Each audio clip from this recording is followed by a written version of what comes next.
Hi everyone, and welcome back to our channel. Thank you. That was so good. Alrighty, hope you're all doing well in this COVID-19 craziness. I hope you're all dressing up like me when cooking at home. Yes. Alright, so without further ado, today we'll be cooking gluten and dairy-free strawberry cake. Woo! We haven't done a cake on the channel yet, so we're really excited to do this. So it's quite involved, this recipe. It is quite involved. So I'm not one to bake. I don't know how you feel about baking. Every now and then. Baking, you have to be very specific or it goes completely wrong. And I think that's the perfect challenge that we need. So we are being quite ambitious today on our channel for you guys. We're hoping this is entertaining and we hope it turns out amazing, but we're actually attempting a 4-tier cake today. I hope it turns out like the picture. Hope so too. Now, as you heard, it's gluten and dairy free. So let's just hope it tastes good for my sake, guys. It will taste fine. It will taste great. Okay, so the recipe tells you to halve the batch. So we've set out half of all the ingredients. Also, if you need the recipe, it's in the description box below. It will take you to the link at the website that it is posted on. Exactly right. So just to be a bit more descriptive. So the recipe has all the ingredients that you will need. And then when you read in the method, it tells you to halve the ingredients and then divide it again in between 2 cake tins. So that's why this is half the ingredients, and we will make the other cakes, but you guys don't need to see that, it's gonna take too long. Yeah, so this recipe definitely involves a little bit of math.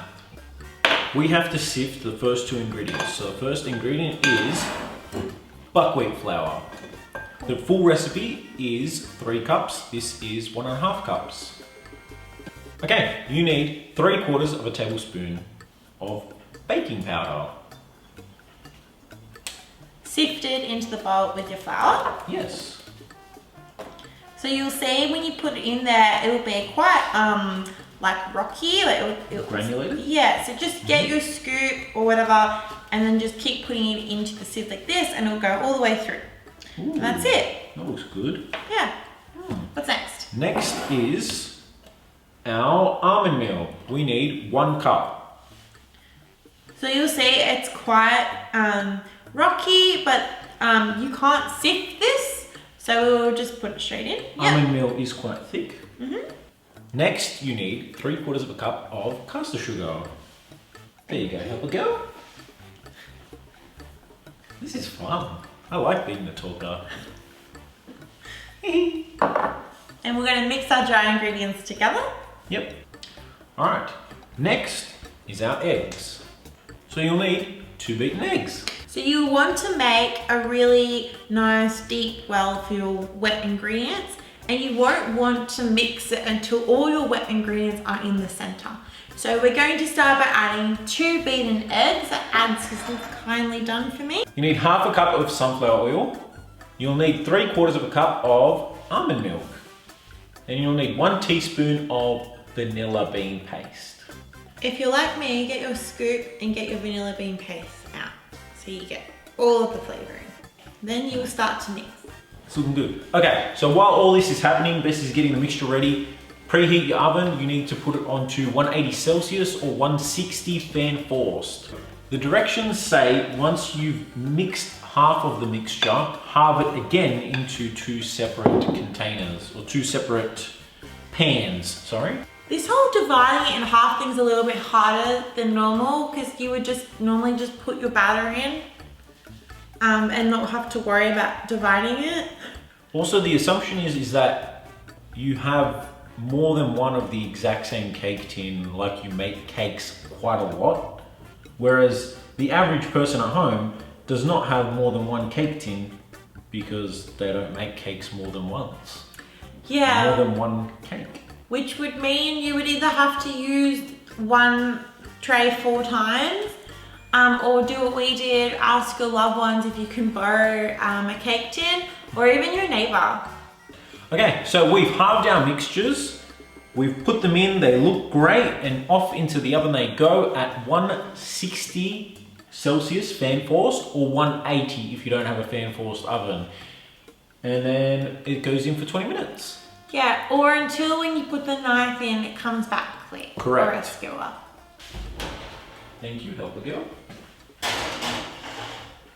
Okay, so hopefully you've taken your cakes out of the oven. They look like this. As you can see, we've stabbed ours 100 times. That was me. Thanks, Ads. Okay, so all we have to do is set these two aside and repeat the recipe again, so you have 4 cakes. Our cakes are cooling, but we ran into a little problem. So we don't actually own a mixer. And the next part, you need a mixer for.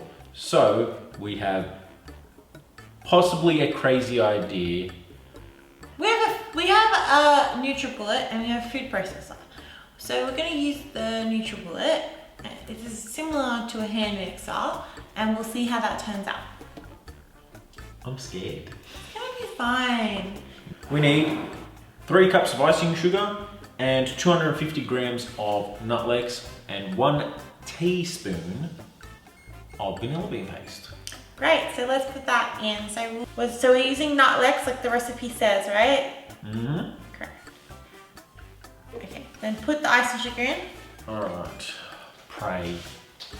Gently, slowly, it'll go everywhere otherwise. Do you want to use the spatula? Do you want to use the spatula?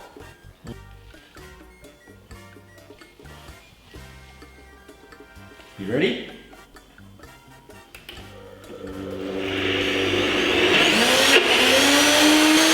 Whoa! It is done. And it actually worked. I'm really surprised that it worked. I'm shocked in awe.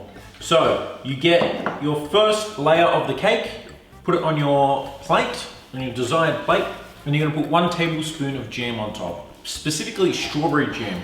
Oh my god, there's sugar and butter all over them.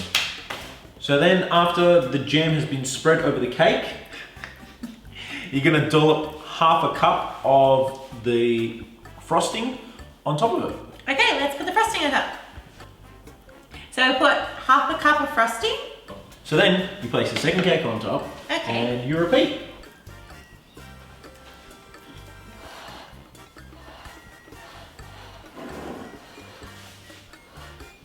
Crush 1/3 of the strawberries.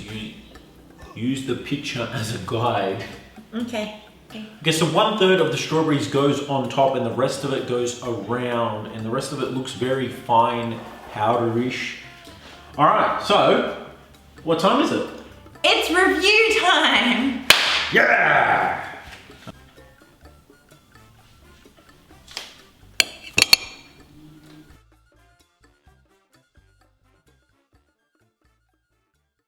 I'm intrigued to see what this is going to taste like.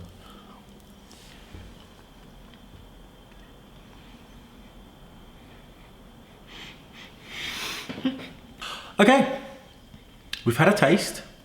I think we're both quiet because it wasn't the nicest thing. It does taste like an almond meal buckwheat cake. That's the problem. It's exactly what it is. Like we shouldn't have tried to kid ourselves to think it was going to taste like a normal floury, fluffy sponge cake, because that's not what it is. The sponge isn't too dense. It's a little bit dense. Like if It's a you're little bit expecting it, dense. like you look at the photo and you expect there to be a nice fluffy cake. I mean, it's not. It's quite. It's not bad. So it's not bad. I mean, it's not too dense. It's a sponge. If there was no icing, it wouldn't be a sweet cake. That's 100% sure. It's a gluten-free, dairy-free cake. Like, it's not horrible. It's a bit of a showstopper. Like, you could eat this with a cup of tea if you were an older person. I definitely think this is a good option. An older person would not be allowed to eat this. You It's don't think? 100% diabetes straight away. It looks exactly like the picture. And It looks very much all like the the picture. ingredients that are in it, it does taste like what you expect. However, all the vanilla we put in there, can't taste it really. Yeah.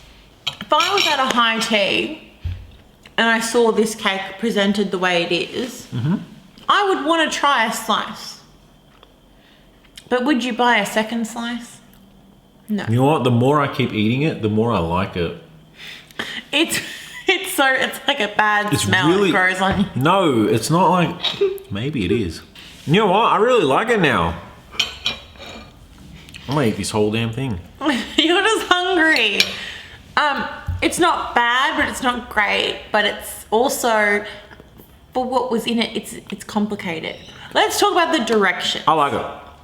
Directions were fine. Well, the direction's okay. Method, perfectly great. The problem with the directions is it was like half the recipe and do this and do that. A lot of math. I was thinking a lot, but I did the math right. And so the cake came out the same as the picture. So I can't really fault it for that. No. Can't fault it. We did it right. Also, we're drinking tea with this cake because this cake is very sweet. Just really dark tea. No sugar needed. No sugar needed. Like just pure tea. There's enough sugar in this cake. See that base layer? I want to eat a whole end. No, I think it could be better. I feel like if there are better almond meal buckwheat recipes out there than this cake. There's got to be better recipes. I think it can be better. I don't know definitely how. be better. It's just a taste. That taste could have had strawberries in it, could have had raspberries in it, could have something. Look, I think this cake is a 4 out of 5. It's actually nothing wrong. It's really nice, but the problem is I just feel like it could be better. The flavor is just so almond mealy that it's just too much. Fair enough. I'd give it a solid 4.5 out of 5. All right, so if you want to see the recipe, it is in the link below. It will take you to the website that it is posted on, and you can see our review as well as the entire recipe, all the ingredients that you will need to make your meal. On that note, we're all done. We're gonna go eat dinner because we had dessert first. See you next time. Bye. Bye.